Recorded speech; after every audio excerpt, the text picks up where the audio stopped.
Oke, di video kali ini kita akan membahas hasil apa ya UAS kemarin yang eh,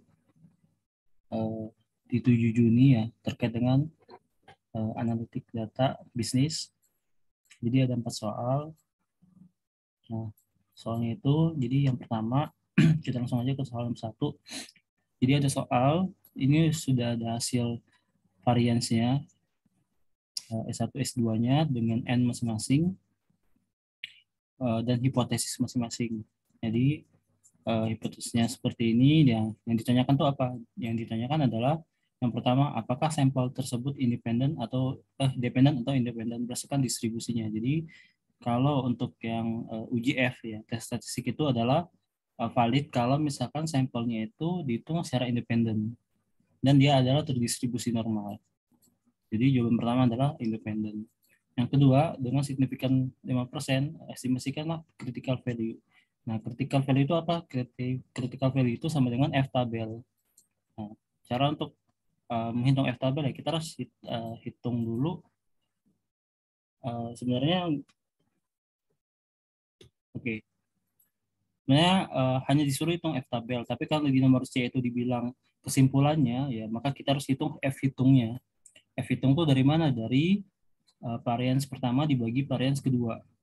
Jadi 415 ini dibagi dengan 323, ketemu adalah 1,283.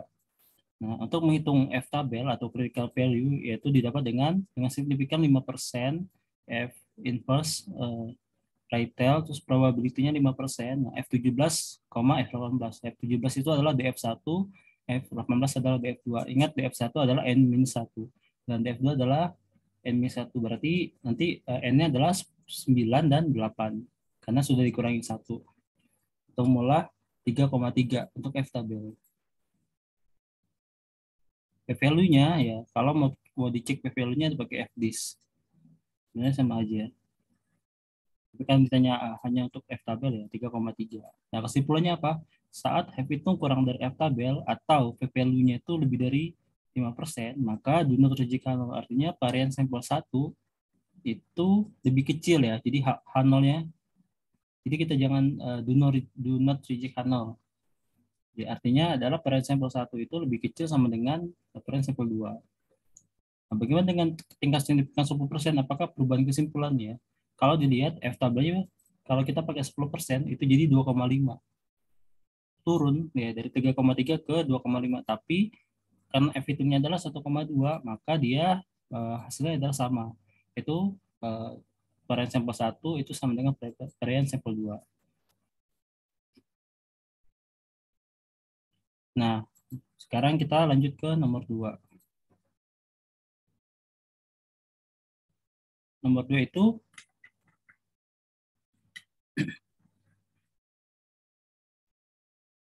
cuman sering hitung analis ANOVA ya. Jadi kita harus intinya adalah melengkapi yang kosong-kosong ini, kita tentukan sebagainya, tes statistiknya atau p-value.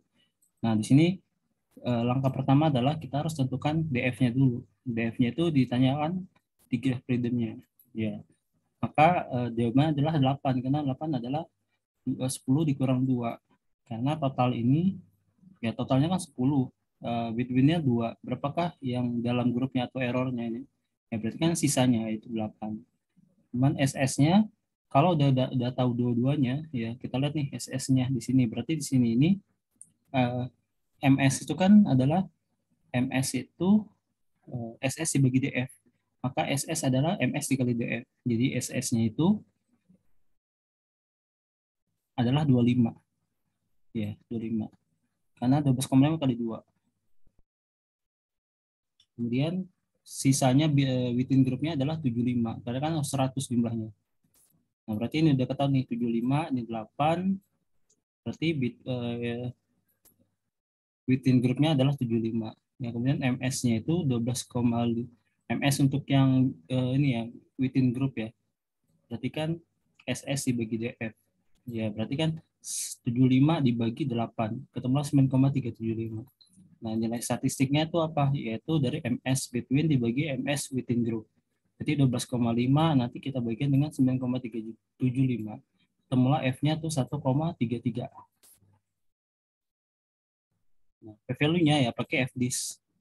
Ketemu 0,316 dan f tabelnya pakai f impulse rate karena dia 5% dan TF-nya itu 2 dan 8 ya. Maka langsung ketemu 4,4.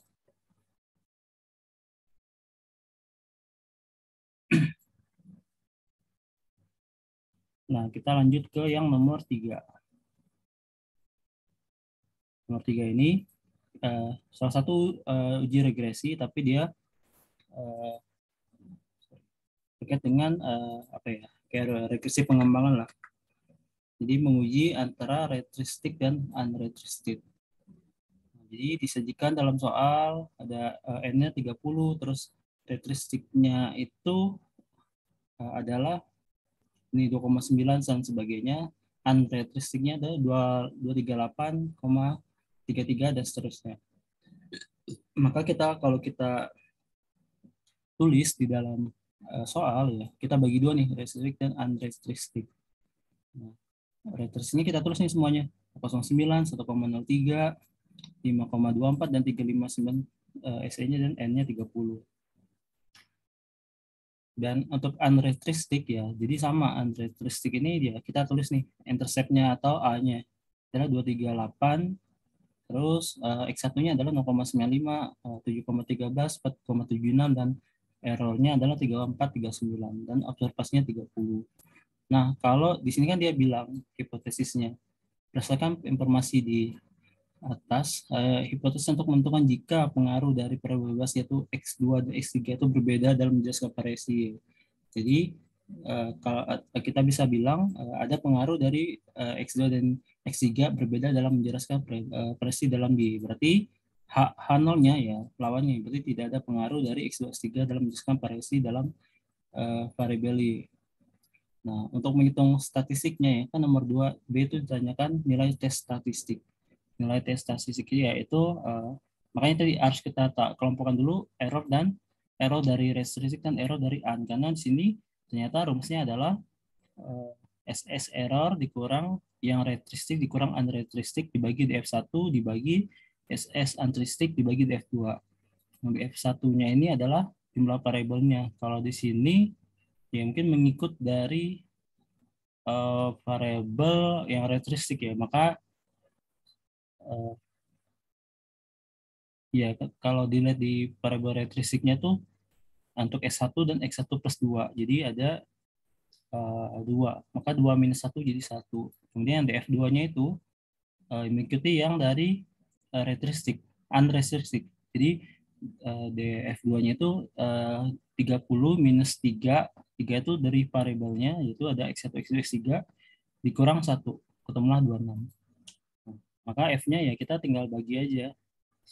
120 ya, sini kan selisihnya 120 dibagi 1 dibagi lagi 132 yaitu SSU 3439 dibagi 26.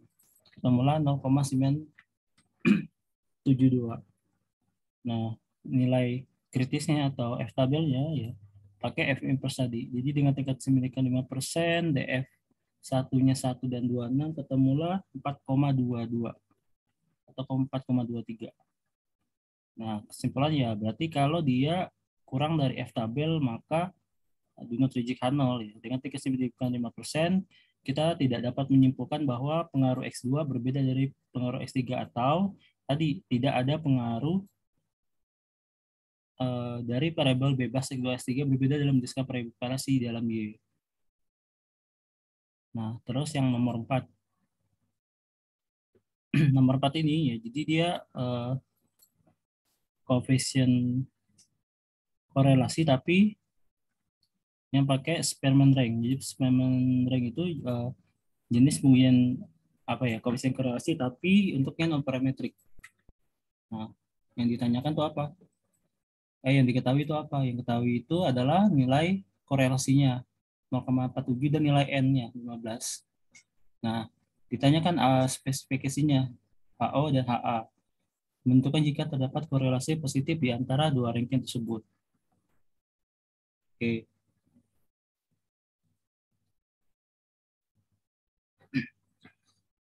Nah, kalau ditanya korelasi positif dan negatif, ya, jadi beda dengan ditanyakan kalau misalkan korelasi, apakah ada korelasi atau tidak, maka itu pakai sama dengan. Tapi kalau dia pakai ditanya positif atau apa ya, positif atau tidak, atau tidak, misalnya terdapat korelasi positif atau tidak terdapat, ya pakai yang lebih dari, karena lebih terdapat korelasi positif itu apa sih, lebih dari nol.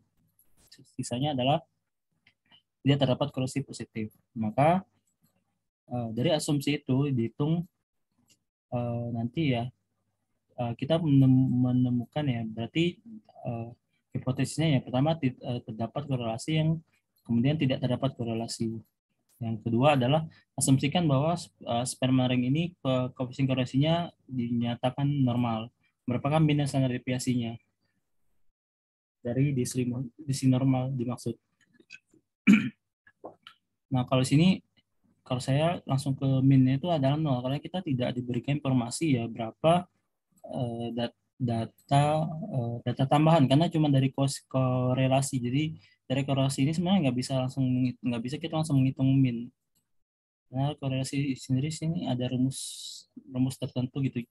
Tapi kita nggak bisa menghitung min di sini. Nah, tapi kalau standar deviasi ya, standar deviasi itu dihitung dengan cara akar 1/n-1. Nah, ini kan datanya ada nih. Akar 1/n-nya adalah 15, terus min 1. Ketemulah adalah 0,26726. Kemudian untuk tes statistiknya, ya karena ini adalah Z, pakai Z, maka koefisien korelasi itu dikalikan dengan akar n-1. Atau di sini adalah 1,75. Dan kalau kita pakai pendekatan Z-tabel ya, Z-tabelnya itu 1,65. Ya, atau pakai p-value sama. Hasilnya adalah 0,04 ya, mesti di bawah 5%. Artinya terdapat korelasi positif antara dua ranking yang berhubungan antara dan yang berarti hubungan antara dua ranking tersebut linear. Nah, itu yang nomor 4A. Sekarang yang 4B. 4B ini salah satu uji non parametrik ya. Ini biasanya untuk mengukur saintis ini, untuk yang rank-rank loh, yang rank puas tidak puas dan sebagainya. Jadi untuk data-data apa ya, ordinal atau data interval yang masalah. Jadi setelah hasil pengujian diketahui ada plus sign ya, 1 dan 13 itu negatif sign hasil tes. Jadi ini sudah ada given dari soal ya, kita nggak perlu ngitung.